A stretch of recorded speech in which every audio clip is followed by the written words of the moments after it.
Brothers. As some of you may know, I recently received a strike against my YouTube channel. It's rare, but occasionally I make smaller pieces that are purely inspirational on my part. They're creative projects. I enjoy making them. I enjoy getting immersed in the music and the artwork and the stories behind all of this. I genuinely love our Indo-European tradition, and I genuinely appreciate my inheritance of that tradition through the Germanic branch and the long road by which that inheritance eventually arrived here in the United States. It's meaningful to me, and this particular strike targeted one of those creative projects. I wholly disagree with it. Obviously, I looked into pursuing whatever remedy was available to me. And what I was essentially told was that I can take a training class, complete the process, and eventually have the strike removed. The problem was that completing that process was going to require me to agree to things that I don't agree with. I'm not willing to do that. Symbolic though this particular battle may be, I simply am not willing to agree to something I don't believe for the privilege of being re-educated back into compliance. So, I'm going to push back. But I'm probably not going to push back in the way that you think I am. I'm not going to cower in the corner, I'm not going to abandon what I've been doing, and I'm also not particularly interested in turning this into another video complaining about YouTube. Instead, I'm going to mature the conversation.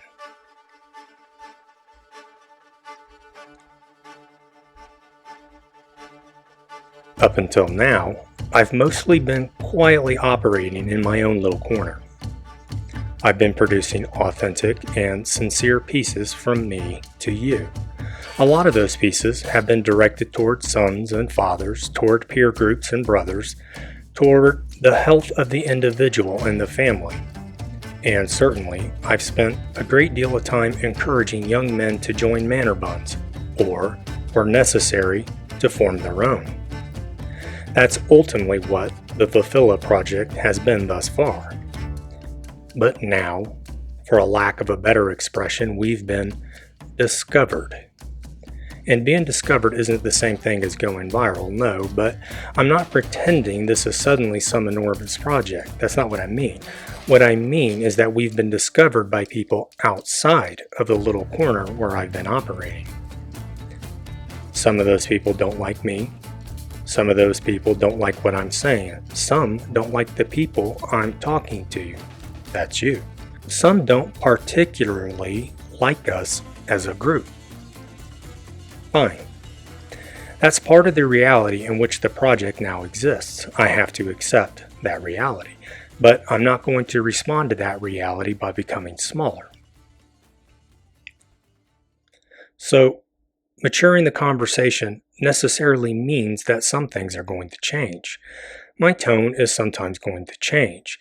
The subjects are going to change. Some of these conversations are going to become considerably more matter of fact.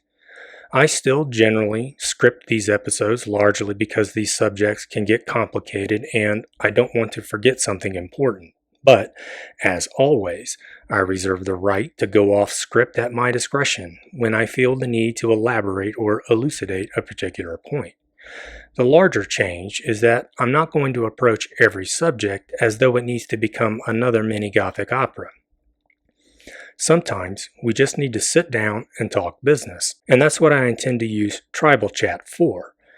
When you see something labeled Tribal Chat, you can generally expect it to be a little more business-oriented, a little more matter-of-fact, and probably a little more educational. And when I say educational, I don't mean that I think you don't understand these things and I'm here to educate you. No, I mean we need to educate each other. We need to establish common language. We need to talk about definitions, boundaries. We need to figure out where our interests overlap, where they don't, what problems we're actually trying to solve, and what language allows us to discuss those problems coherently. This isn't a classroom. Think of it more like a working conversation among interested men. Now, I suspect these tribal chats are going to appeal disproportionately to an older crowd, and by older I don't mean elderly.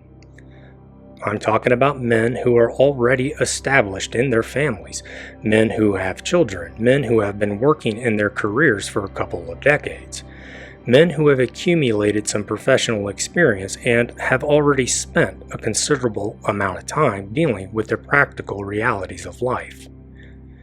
Most men in that position aren't necessarily looking for authenticity and belonging in quite the same way an 18-year-old kid is. That kid is trying to get his hero on, I get that, and frankly there's nothing wrong with that. A great deal of the Wulfila Project has spoken directly to that part of a young man. The desire for brotherhood, the search for identity, the heroic impulse, the desire to belong to something authentic and meaningful. But the established father with 20 or 30 years of professional experience frequently wants something else. Get to the point. What's the problem? What are we trying to accomplish? What needs to be done? Let's get the job done. And tribal chat on this channel is going to make room for that language.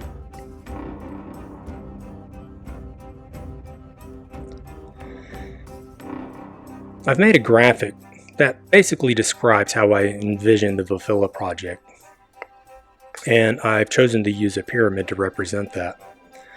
Most of what I've done so far occupies that broad portion toward the bottom. That's the public-facing foundation. That's authenticity and sincerity. That's belonging and identity, fathers and sons, ancestry, brotherhood, and heroically inspired Männerbunde conversations. And there is a reason the bottom of the pyramid is broad. That's where most people enter. Those conversations matter, and I'm not leaving them behind, but there is another level above them, and that's where the tribal chat begins. And before we move on, I want to make something perfectly clear. I am still going to make creative stuff. I like doing it. It's fun. It's a way for me to decompress. It's stress relief. It gives me an opportunity to meaningfully engage with subjects that matter deeply to me. I enjoy sitting down with the music and the imagery and the history and creating something that feels authentic to what I'm trying to express, so those pieces aren't going anywhere. But in the moment, I am also busy living up to my duties and responsibilities to my own family. And I don't necessarily have the time to take every idea and turn it into an elaborate creative production. Nor should every idea become one. Giving tribal chat its own identity actually allows me to preserve the creative integrity of the rest of the project. So, when something deserves the music and the artwork and the paternal voice, I can still make that. And when something simply needs to be discussed, we can sit down and discuss it. So, tribal chat will occupy that middle portion of the pyramid, and naturally that portion is going to be less romantic. It's going to be more administrative. We're going to have conversations about definitions and boundaries. We're going to talk about economics, institutions, civic participation, perhaps relationships between groups and diplomacy, and defining allies. We need to identify our common interests. We need to coordinate and organize how people with overlapping interests can actually begin operating in common cause. And I completely understand that much of this is boring to an 18-year-old kid. He's trying to get his hero on. He doesn't want to do the paperwork, but somebody has to. And generally speaking, that responsibility increasingly falls upon the elders. That's part of what elders are for. Now, I have an example in my own life that I'd like to bring forth, and it's that everybody thinks the special missions units and Tier 1 units are awesome, and they are. But something people sometimes forget when they're watching the operator kick the door down. One of the reasons he's able to be so good at what he does is because that he doesn't have to personally worry about the entire administrative backdrop that makes his mission possible. Somebody's handling the logistics, somebody dealt with personnel, somebody's maintaining equipment, somebody coordinates the resources, and somebody made sure everything that needed to be there was there when he needed it. The operator gets to concentrate on being the operator because somebody behind him is keeping the machinery running. And during my own military career, I've been both. I've been the operator and I've been the elder. So I'm acutely aware of how important these higher-level administrative and logistically focused conversations actually are. If we seriously intend to come together in common cause as a constituency, this part cannot be left out of the conversation. But it isn't glamorous, and it doesn't need to be, because it's necessary. Now, I get it. Nobody wants to talk about health insurance. Everybody wants to talk about UFC. I get it. But somebody still has to talk about health insurance. Every generation has its roles and responsibilities, and as each generation gets older, it matures. It begins moving into the next role and accepting the next responsibility. That's not leaving the fight, that's how you stay in the fight. We've discussed this before. Eventually, the boxer becomes the coach. That doesn't mean the boxer suddenly decided boxing doesn't matter.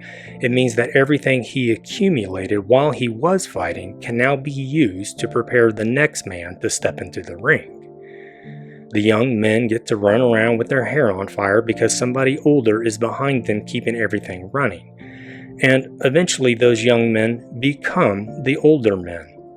Eventually, they're the ones keeping everything running so another generation can have its turn. That's how it's supposed to work.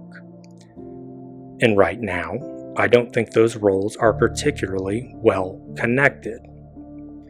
We have younger men pursuing authenticity and identity and brotherhood and belonging. They're looking for adventure. They're trying to recover the heroic impulse. Meanwhile, there are older men who have been working for 20, maybe 30 years. They understand business institutions. They have professional relationships. They have resources. They understand logistics. They've made mistakes and they have accumulated judgment and wisdom. Those are enormously valuable things. But these two groups are frequently operating independently of one another. That's part of what Tribal Chat is intended to address. Not by making everybody identical, certainly not by pretending everybody has the same job, quite the opposite. The point is to begin unifying those different efforts toward common cause.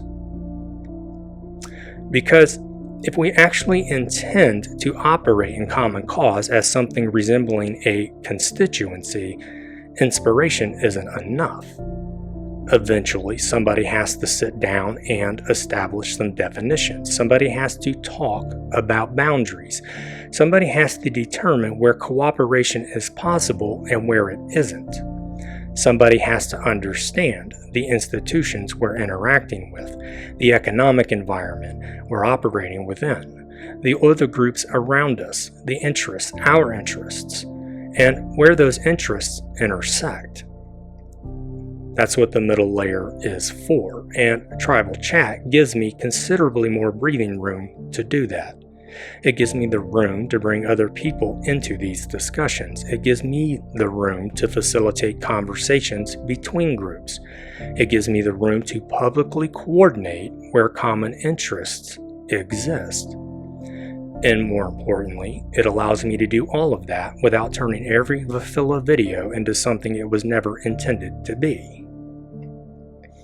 On a personal note, I've never really looked at this YouTube project as a collection of successful or unsuccessful videos.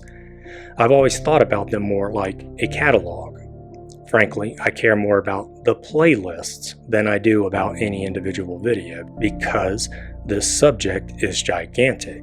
It's almost impossible for me to talk about one meaningful subject without alluding to 10 others, and if every time I mention one of those 10 subjects I have to stop and explain the entire thing from the beginning, we're not going to get anywhere.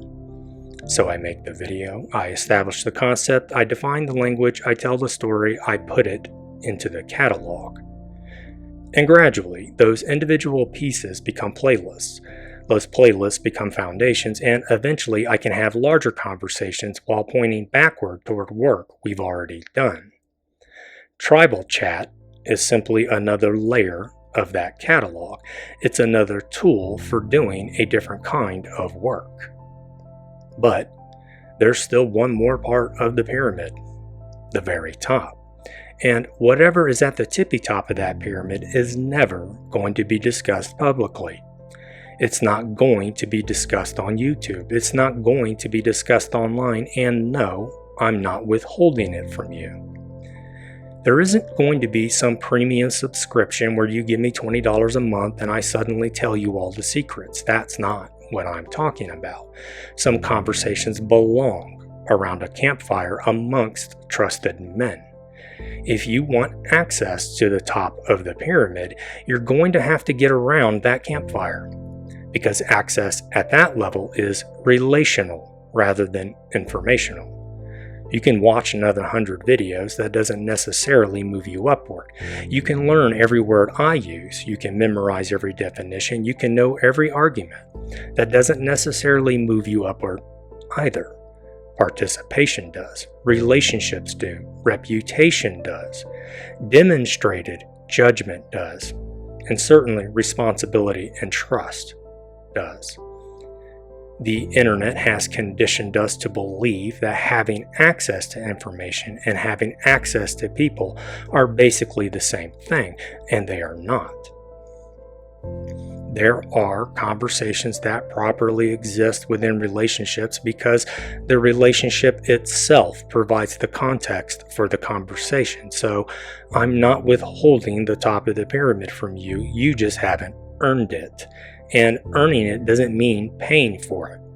It means becoming the kind of man whom other men have reason to trust. And that is ultimately why the pyramid gets narrower as it rises. At the bottom, I can speak to thousands of people I've never met. The audience is enormous, but necessarily the relationship between us is relatively thin. As you move upward, the number of people gets smaller, but the relationships become thicker. At the bottom is inspiration, authenticity, identity, and belonging, and in the middle is education, administration, coordination, and constituency. And at the top are participation, responsibility, relationships, and trust. So moving upward through this pyramid isn't a process of consuming more content until eventually you unlock the secret level. It isn't. More videos, more information, secret knowledge. It's something entirely different.